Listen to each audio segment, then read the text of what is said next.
All right, let's talk about our dogs. If you've got one, you know exactly what I'm talking about.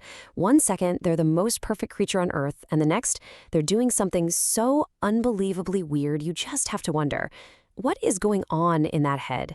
Well, today, we're going to crack that canine code. Let's get into it. I mean, seriously, sometimes it really feels like it, right?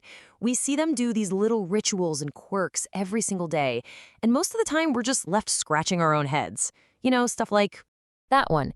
Right before they're about to curl up, they just go absolutely nuts, digging at their bed or the couch like they're trying to burrow straight through to the floor.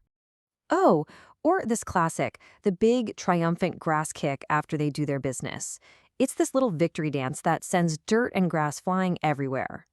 And of course, my personal favorite, the head tilt.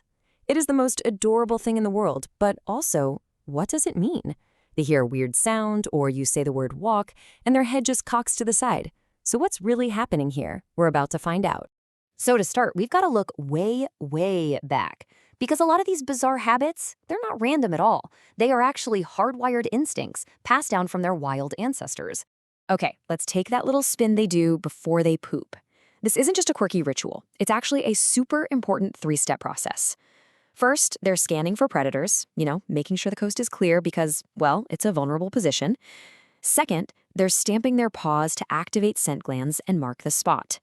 And third, and this is going to blow your mind, scientists have found that dogs often align their bodies with the Earth's north-south magnetic axis before they go. No joke. How wild is that? And what about that frantic digging at the blankets? Well, that is a direct throwback to their ancestors making a den.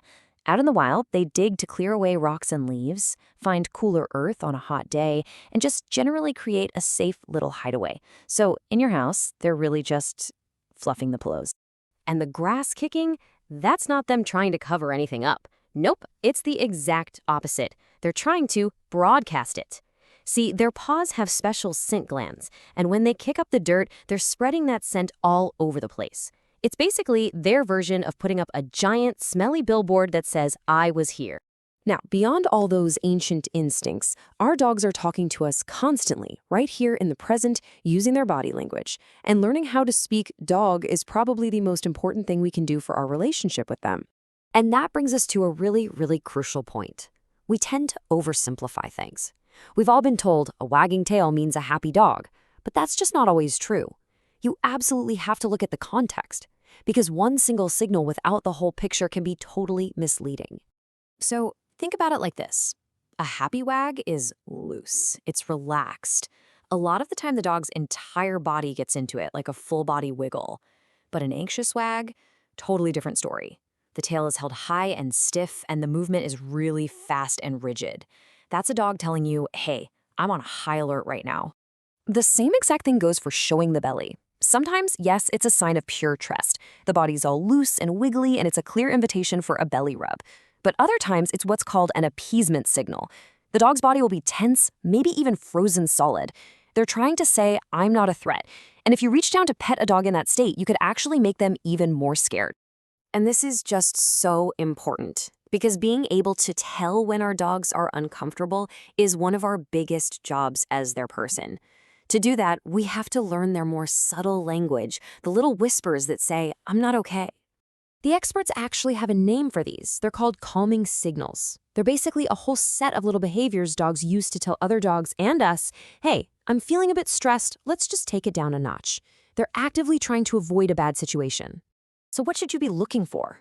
Well, it's things like yawning when they're obviously not tired, or quick little licks of their lips when there's no food around, panting when it's not hot out, showing the whites of their eyes, that's often called whaley, and of course, suddenly freezing up or getting really stiff. All of these are your dog's way of quietly telling you, I'm not comfortable right now.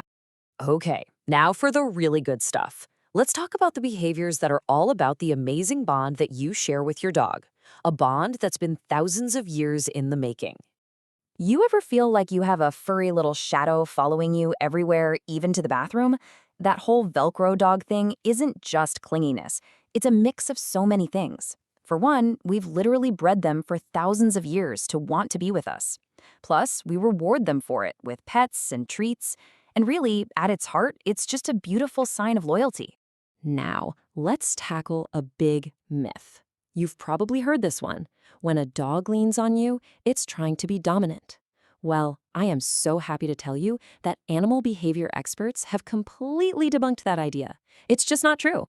The real reason is so much sweeter. Leaning is really just their way of asking for affection and feeling secure. It's basically a dog hug. It's them saying, I trust you, I love you, and I just want to be close. It's all about connection, not control. And finally, the ultimate classic, the seat steal. The second you get up from the couch, boom, they're in your spot. This isn't some power move to get the best seat in the house. It's much simpler. They're drawn to the warmth you left behind, and more importantly, your scent. It's a huge comfort to them, a classic pack behavior that keeps them connected to you. So at the end of the day, here's what it all comes down to. It's not about decoding one little bark or one tail wag. It's about taking in the whole picture. The tail, the ears, the posture, the situation. When we start really observing our dogs like that, we stop being just their owners and we become their true partners. Because they are always talking. Every single moment of every day, with every little twitch and quirk and head tilt, they are telling you their story. The only question is, are you ready to really, truly listen